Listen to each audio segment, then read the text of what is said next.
अर्जुन उवाच कैर्लिङ्गैस्त्रीन्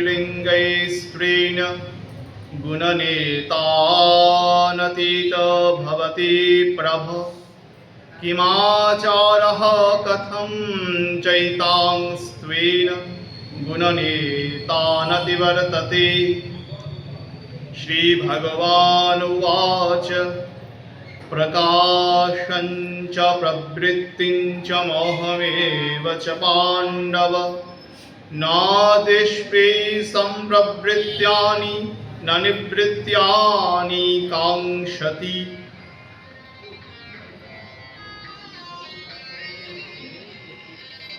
উপস্থিত সাধুগুরু বৈষ্ণব, আগের দিন যে আলোচনা ছিল,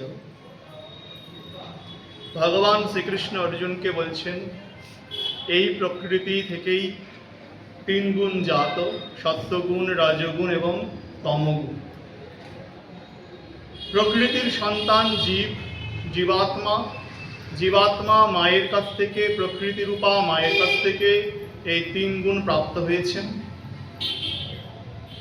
অতএব এই গুণের হাত থেকে নিস্তার ভূলোকে কেন, ব্রহ্মলোক পর্যন্ত নেই, গুণ সর্বত্র পরিব্যাপ্ত। এই যে তিন গুণ, এই তিন গুণ থেকে যখন জীবাত্মা মুক্ত হয় তখন তিনি অমৃত তত্ত্ব লাভ করেন, অর্থাৎ ভগবত লোক লাভ করেন। অর্থাৎ তিন গুণের হাত থেকে মুক্ত না হওয়া পর্যন্ত ভগবত প্রাপ্তি সুদূর পরাহত। শ্রী ভগবান তখন সাক্ষাৎকার হন না যখন তিন গুণ তোমাকে ছেড়ে দেন। কিভাবে সেটা সম্ভব ভগবান সেটা বলছেন। অর্জুন বলছেন, যখন শ্রীকৃষ্ণ বললেন তিন গুণের হাত থেকে মুক্ত হলে পরেই অমৃত তত্ত্ব লাভ করা যায়, এই কথা শুনে অর্জুন কৃষ্ণকে প্রশ্ন করছেন, হে কেশব, কৈলিঙ্গৈ স্ত্রীণ গুণনিতানত্বিত ভবতি প্রভ কিমাচারঃ কথম চৈতাং স্ত্রীণ গুণানতিবর্ততে। হে প্রভু, এই যে তিন গুণ, এই তিন গুণের বৈশিষ্ট্য, তাদের ধর্ম সম্পর্কে তো আপনি বললেন, এবং বললেন তিন গুণ থেকে মুক্ত পুরুষই অমৃত তত্ত্ব বা ভগবত তত্ত্বের অধিকারী হন, সে কথা তো বললেন। কিন্তু দয়া করে এইটুকু জানান প্রভু, যে জীব এই তিন গুণকে অতিক্রম করেছে, তিন গুণকে যে জীব পার করেছে, অর্থাৎ যে জীব গুণাতীত হয়েছেন, তার লক্ষণ কি, তার আচরণ কি, কিংবা এই তিন গুণ থেকে মুক্ত হওয়ার উপায় বা কি। সম্পূর্ণ জগৎ তিন গুণের দ্বারা আবদ্ধ। যতক্ষণ তিন গুণের মধ্যে আবদ্ধ ততক্ষণ তোমাকে জানা যায় না। যারা তিন গুণ থেকে মুক্ত হয়েছেন তাদেরকে চিনব কেমন করে? অর্থাৎ গুণাতীত মহাত্মার বৈশিষ্ট্যই বা কি, লক্ষণ কি, তার আচরণ কেমন, কি দেখলে বুঝবো যে ইনি তিন গুণকে অতিক্রম করেছেন? আর এই তিন গুণকে অতিক্রম করা যায় বা কেমন করে? কে জিজ্ঞাসা করছেন? তৃতীয় পাণ্ডব অর্জুন শ্রীকৃষ্ণকে জিজ্ঞাসা করলেন এই প্রশ্নখানা। ভগবান উত্তর দিচ্ছেন। প্রথমে বলছেন যে মহাত্মা তিন গুণকে অতিক্রম করেছেন তার লক্ষণ, তার আচরণ। তারপর বলবেন তিন গুণকে কি প্রকারে অতিক্রম করা যায়। এই যে ভগবান উত্তর দিচ্ছেন, এই উত্তর যে পূর্বে দেন নাই বা এই কথাগুলি যে পূর্বে বলেন নাই তা কিন্তু না। আমরা দ্বিতীয় অধ্যায়ে এই কথাগুলি শুনেছিলাম। যখন ভগবান অর্জুনকে বললেন যে ত্বৈগুণ্য বিষয়া বেদা নৈস্তৈগুণ্য ভাবার্জুন, হে অর্জুন, ঋক্ সাম যজু অথর্ব, এই যে বেদ, এই বেদ ত্রিগুণাত্মক। যে মায়ার তিন গুণের দ্বারা, মায়ার তিন গুণকে এই বেদ প্রকাশ করে। অতএব বেদ হলো ত্রিগুণাত্মক, বৈদিক আচরণ ত্রিগুণাত্মক। তোমাকে এই ত্রিগুণের অতীত হতে হবে। নৈস্তৈগুণ্য ভাবার্জুন, হে অর্জুন ত্রিগুণের অতীত হও। যখন এই কথা বলেছিলেন ভগবান দ্বিতীয় অধ্যায়ে, তখন অর্জুন হঠাৎ করে প্রশ্ন করলেন, স্থিতপ্রজ্ঞস্য কা ভাষা, স্থিতপ্রজ্ঞ ব্যক্তির কি লক্ষণ? সমাধিস্থস্য কেশব, হে কেশব যারা এই ত্রিগুণকে অতিক্রম করেছে তাদের কি বৈশিষ্ট্য লক্ষণ? অর্থাৎ স্থিতপ্রজ্ঞ ব্যক্তি মানে ত্রিগুণকে যে অতিক্রম করেছে। তখনও ভগবান শ্রীকৃষ্ণ উত্তর দিয়েছিলেন, তখনও বলেছিলেন ত্রিগুণের কি বৈশিষ্ট্য। আবার আমরা শুনলাম গুণাতীতের বৈশিষ্ট্য সম্পর্কে দ্বিতীয় অধ্যায়ের পর আবার ভগবান শ্রীকৃষ্ণ তৃতীয় এবং চতুর্থ অধ্যায়ে কর্মযোগীর লক্ষণ বললেন, সেখানেও একই কথা বলেছেন। দ্বাদশ অধ্যায়ে ভক্তের লক্ষণ বলেছেন, আমরা কয়েকদিন আগে শুনেছি ভক্তের লক্ষণ বলেছেন। সেই ভক্তের লক্ষণেও একই কথা বলেছেন যে গুণাতীত ব্যক্তি আর ভক্ত একই হয়। এবার আবার ভগবান শ্রীকৃষ্ণ সেই কথাগুলিই বলছেন, প্রায় শব্দশ একই, অনেক শব্দও প্রায় এক। যে কথা এখন ভগবান বললেন যে গুণাতীতের কি বৈশিষ্ট্য, কি লক্ষণ, তার শব্দগুলিও প্রায় এক। তাহলে এর দ্বারা কি বোঝাচ্ছেন? এর দ্বারা বোঝাচ্ছেন যে জ্ঞান হোক, কর্ম হোক কিংবা ভক্তি, যখন সাধক সিদ্ধাদশায় প্রাপ্ত হয় তখন সবার একই আচরণ হয়, সেই ক্ষেত্রে আর কোনো ভেদ থাকে না। জ্ঞান কর্ম ভক্তি ভগবৎ প্রাপ্তির পথ মাত্র। এবং যখন গন্তব্যস্থলে পৌঁছে যায়, ব্রহ্ম পরমাত্মা ভগবানকে লাভ করে সাধক, তখন তার চরিত্র, তার আচরণ সব একই রকমের হয়। এটাই গীতা বারে বারে আমাদেরকে বোঝাচ্ছেন।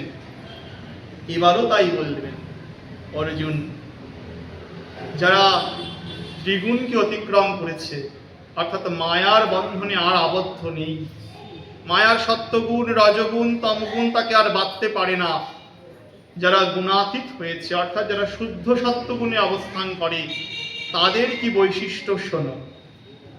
শ্রী ভগবান উবাচ প্রকাশঞ্চ প্রবৃত্তিঞ্চ মোহমেব চ পাণ্ডব ন দ্বেষ্টি সম্প্রবৃত্যানি ন নিবৃত্যানি কাঙ্ক্ষতি উদাসীনবদাসীন গুণৈঃ ন বিচল্যতে গুণা বর্তন্ত ইত্যেবং যো অবতিষ্ঠতে লিঙ্গতে।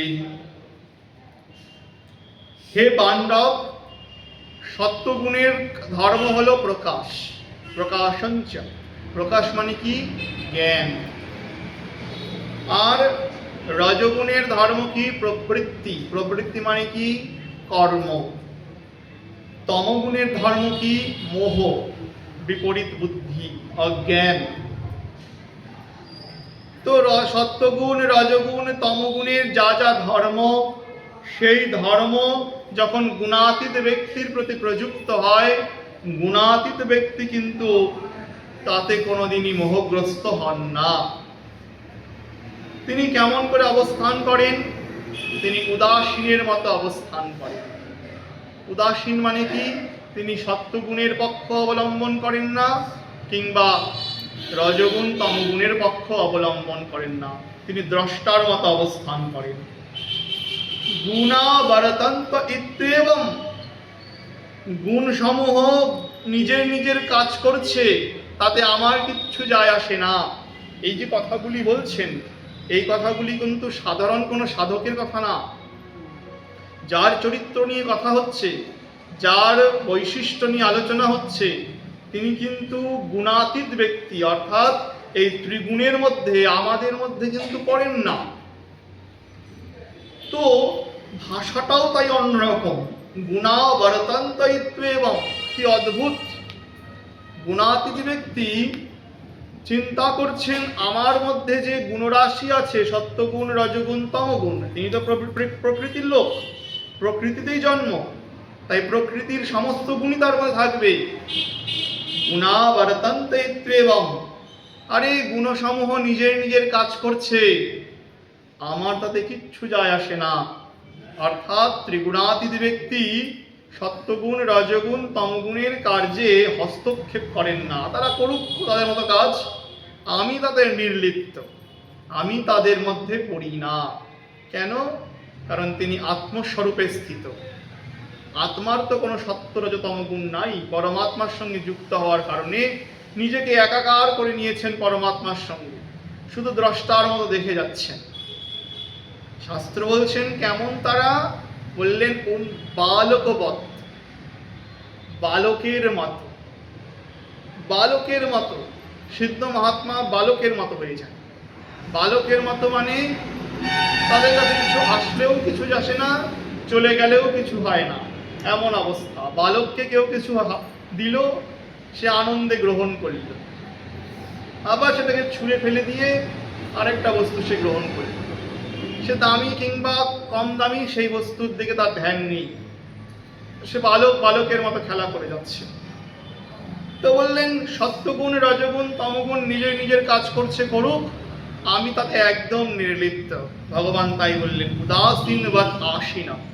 কেমন করে অবস্থান করেন? না উদাসীনের মতো। উদাসীন মানে কি? যে আমি এ পক্ষেও নেই, ও পক্ষেও নেই, আমি মধ্যস্থ করি না, ওর পক্ষ নিয়ে দুই পক্ষের কথাও বলি না। কে কি করছে, জগৎ কি হচ্ছে হোক, প্রকৃতি কি করছে করুক, এমনকি আমার মধ্যে কি হচ্ছে তাও হোক, আমি ওর মধ্যে কি করি না, বিন্দু মাত্র জড়িত হই না। এমন একটা অবস্থা, একটা এমন অবস্থা, এই অবস্থাকে ভাষায় বর্ণনা করা যায় না। এই হলো গুণাতীতের অবস্থা।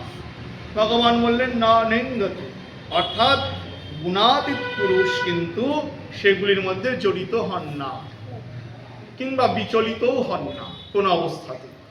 এই কথাগুলি মনে পড়ে, আমরা দ্বিতীয় অধ্যায় স্থিতপ্রজ্ঞের লক্ষণে শুনেছিলাম। পরে দেখো আরো বলছে সম দুঃখ সুখ স্বস্থ সমালষ্টস্ম কাঞ্চন তুল্য প্রিয়া প্রিয় ধীর তুল্য নিন্দাত্মসংস্তুতি। কি কঠিন কথা! সম দুঃখ সুখ স্বস্থ, স্বস্থ মানে যিনি নিজের প্রকৃতিতে নিজের স্বরূপে অবস্থিত। নিজের স্বরূপ কি? তিনি ভগবত অংশ, এই স্বরূপে যিনি অবস্থিত, সব সময় অবস্থিত। এরকম না আমাদেরকে কেউ মনে করায় দিল এই তুমি কিন্তু ভগবানের অংশ, ভগবত দাস, তখন মনে করলাম না হ্যাঁ তো ভগবানের দাস। এইরকম ভাবনা। যিনি গুণাতীত তিনি নিত্যকাল সব সময় ভগবত অংশ, এই বোধ তার মধ্যে আছে, নিত্য অংশ। সম দুঃখ সুখ, শুনেছিলাম ভক্তের চরিত্রে, ভক্ত কেমন হয়? সুখ দুঃখ যার কাছে সমান। গুণাতীত পুরুষের কাছেও তাই, সুখ দুঃখ কি সমান। তিনি মনে করেন সুখ এবং দুঃখ প্রকৃতির কার্য, প্রকৃতির কাজ করুক, আমি তো ভগবত অংশ। এই যে একটা জায়গায় তিনি স্থির। সমালষ্টস্ম কাঞ্চনঃ, ভয়ঙ্কর শব্দ। সমালষ্টস্ম কাঞ্চনঃ, লোষ্ট মানে হলো মাটির ঢেলা, অশ্ম মানে হলো পাথর, আর কাঞ্চন মানে হলো সোনা। সম লৌষ্ট অশ্ম কাঞ্চনঃ, এই যে গুণাতীত পুরুষ, এই গুণাতীত পুরুষের কাছে মাটির ঢেলাই বলো আর পাথরই বলো কিংবা সুবর্ণই বলো, অর্থাৎ ধন সম্পত্তি সব সমান সমান বোধ হয়। তার কাছে মাটির ঢেলা কিংবা সম্পদ কোনো ভিন্ন বিশেষত্ব রাখে না। আমরা মাটির ঢেলাকে যত্ন করে রাখি না, আর সোনাদানাকে যত্ন করে রাখি, কিন্তু গুণাতীত পুরুষের কাছে মাটির ঢেলাও যা, সুবর্ণও তাই। কেন? কারণ উভয়ই প্রকৃতিজাত, উভয়ই সত্ত্বগুণ, রজগুণ, তমগুণ থেকে আসছে, তাই তার কাছে দুটাই সমান। তুল্য প্রিয়া প্রিয়, তার কাছে প্রিয় অপ্রিয় সমান। এগুলো ভক্ত চরিত্রে আমরা শুনেছিলাম। ধীরস্তুল্য নিন্দাত্ম সংস্তুতি, তিনি ধীর। ধীর মানে কি? তিনি এক রূপ, অর্থাৎ এক জায়গা স্থির। এক জায়গা বলতে ভগবত দাসত্বে তিনি স্থির। আর নিন্দা আত্মসংস্তুতি, নিজের নিন্দা এবং স্তুতি প্রশংসা যার কাছে কি সমান। তুল্য নিন্দা স্তুতি মনে পড়ে দ্বাদশ অধ্যায়ে ভগবান বলেছিলেন ভক্ত চরিত্রে। তাহলে গুণাতীত পুরুষ কেমন? তার কাছে সুখ দুঃখ সমান, তার কাছে সোনা পাথর এবং মাটির ঢেলা এক। ভাবটা কোথায়? তার কাছে প্রিয় অপ্রিয় সমান, এবং নিন্দা এবং স্তুতি তার কাছে সমরূপ। আর এত কিছু সম্ভব হয়েছে কিসের জন্য? একটা শব্দের দ্বারা, সৎস্থ, অর্থাৎ নিজ স্বরূপে তিনি স্থির। তার স্বরূপটা কি? আমি কৃষ্ণের নিত্য দাস, আমি ভগবত অংশ, জীবাত্মা পরমাত্মার অংশ। এই স্বরূপে স্থিত বলে তার কাছে জাগতিক যা যা বস্তু, সে সম্মান হোক, অপমান হোক, কিংবা পার্থিব সোনাদানা হোক, সব কিছু কি মনে হচ্ছে? সব কিছু নগণ্য বলে মনে হচ্ছে। কেন? কারণ আমি এক জায়গায় স্থির। এক জায়গা বলতে আমি ভগবত দাসত্বে স্থির। তিনি আমার আছেন, তো জাগতিক বস্তুর আর প্রয়োজন নাই। এই জায়গায় স্থির বলে তিনি গুণাতীত। আরো বলছেন, দেখো, মানাপমানয়স্তুল্যস্তুল্য মিত্র আরিপক্ষয়ঃ সর্বারম্ভ পরিত্যাগী গুণাতীত স উচ্যতে। যিনি মান অপমানকে এক করেছেন, ভক্ত চরিত্র শুনেছিলাম, যিনি মান অপমানকে এক করেছেন। জায়গাগুলি কত কঠিন, মুখে বলতে সোজাই মনে হয়, কিন্তু আচরণ করতে গেলে মনে হয় কি ভয়ঙ্কর। সারা জীবনে একটা শব্দের আচরণ করতে চলে যাবে, এক একটা শব্দের আচরণ করতে সারা জীবন চলে যাবে। গুণাতীত পুরুষ শুদ্ধ ভক্ত সেই জায়গাতে গিয়ে বসে আছে। যিনি মান অপমান নিন্দা এবং স্তুতিকে কি মনে করছেন? তুল্য মনে করছেন। তুল্য কেন? ওগুলা তার কাছে কোনো রকম ভাবে মূল্য রাখে না। মিত্র আরিপক্ষয়, শত্রু এবং বন্ধু যার কাছে সমান। তার কাছে কেই বা শত্রু?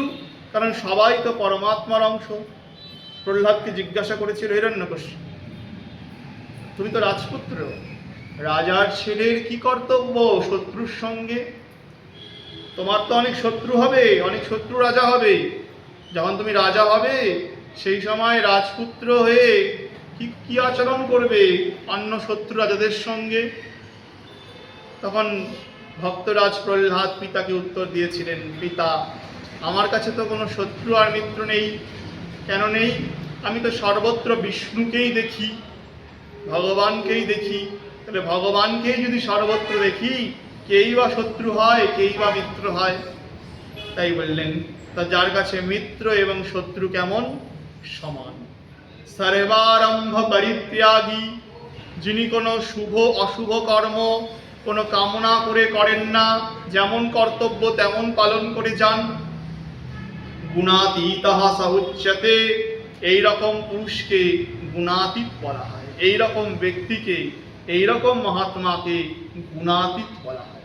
ভগবান গুণাতীত বললেন। তাহলে কি বোঝা যাচ্ছে?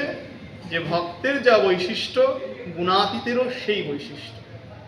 স্থিতপ্রজ্ঞের যা বৈশিষ্ট্য, গুণাতীতেরও সেই বৈশিষ্ট্য। কারণ সাধনার চরম অবস্থাতে গিয়ে সিদ্ধ দশায় সবাই এক হয়ে যায়, সেখানে আর কোনো ভেদ থাকে না। পথটা হয়তো ভিন্ন হতে পারে, কিন্তু সিদ্ধ দশাতে গিয়ে সব এক হয়ে যায়, সব এক রূপ হয়ে যায়। এই হলো গুণাতীত, যিনি গুণকে অতিক্রম করেছেন।